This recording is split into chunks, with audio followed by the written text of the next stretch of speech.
Payment method declined App Store. Hey everybody, welcome back to our channel. In this video, I'm going to guide you on how you can solve if your payment method has been declined on the App Store. So make sure to watch the video till the end.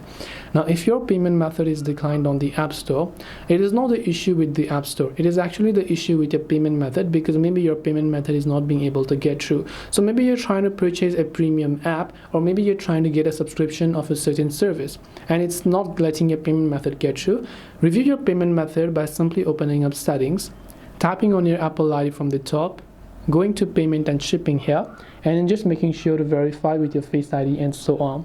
Now check if your payment details are correct. If it is correct, it's still not working, you can try to add a secondary payment method. So if you have anyone who has a secondary card, you can just try asking them to add them over here, and then you will be able to add them to your list.